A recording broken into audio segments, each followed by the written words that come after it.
Once upon a time, in a bustling city, there lived a clever cat. No one knows where she came from or how old she was, but everyone loved her because she had a kind heart and was always ready to help. "Why are you sad?" she asked. The girl looked up and said, "I lost my ball and I can't get it out of the drain." The cat looked into the drain and saw the ball. "This is our park," said one of the cats. The cat stood up and glared at them. "This is a public park and we have the right to be here," she said. The mean cats laughed and said, "We'll see about that." They pushed the cat and the girl to the ground and started stealing their things. The cat quickly got up and ran away as fast as she could. She didn't know where she was going, but she had to get away from those mean cats. An idea popped into her head. She took a deep breath, closed one eye, and jumped into the drain.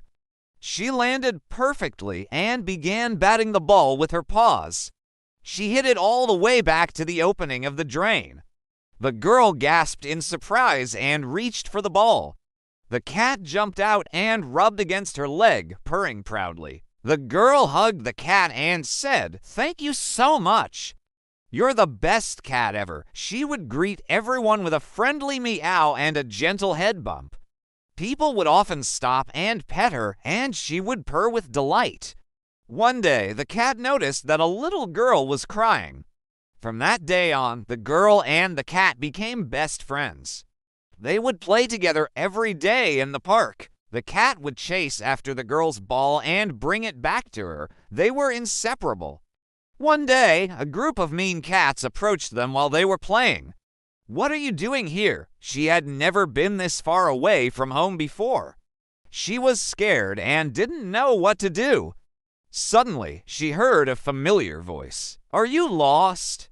The cat turned around and saw the little girl running towards her. "I'm so glad I found you," the girl said. "Let's go home." The cat purred and nuzzled against the girl's leg. She was so happy to have such a kind and caring friend. And from that day on, they lived happily ever after. When she finally stopped running, she realized that she was lost.